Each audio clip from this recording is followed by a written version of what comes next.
বাংলাদেশ ফুটবলে আবারও বড় চমক। হামজা চৌধুরী আর শমিত সুমের পর এবার আরও দুই প্রবাসী তারকা প্রস্তুত লাল সবুজের জার্সি গায়ে তুলতে।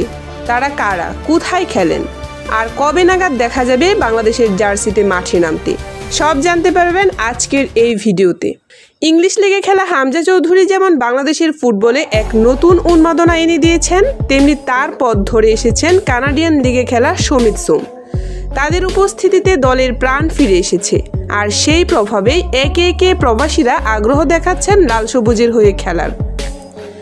এরই মধ্যে অভিষেক হয়ে গেছে জায়ান আহমেদেরও, আর এবার সেই ধারাবাহিকতায় বাংলাদেশের হয়ে খেলতে আগ্রহ দেখিয়েছেন আরও দুই প্রবাসী ফুটবলার।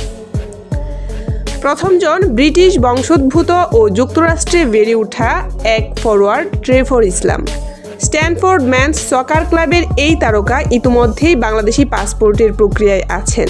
তার এজেন্ট আবিদ আনোয়ার জানিয়েছেন, ট্রেভর ইসলাম বাংলাদেশের হয়ে খেলতে চায়, তবে তার বাবার ও দাদার পাসপোর্টের কাজ শেষ না হওয়া পর্যন্ত কিছুটা সময় লাগবে।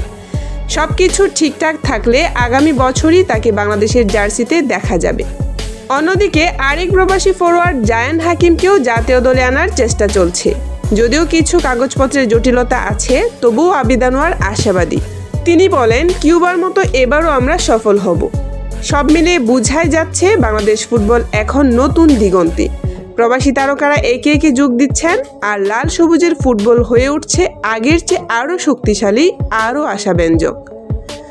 তাহলে প্রশ্ন থেকেই যায়, হামজা শমিতের পর এবার ট্রেভর ইসলাম আর জায়ান হাকিমকে বদলে দিতে পারবেন বাংলাদেশের ফুটবলের ভাগ্য? কমেন্টে জানাতে ভুলবেন না আপনার মতামত, আর ভিডিওটা ভালো লাগলে একটি লাইক দিয়ে যান। বাংলাদেশ ফুটবল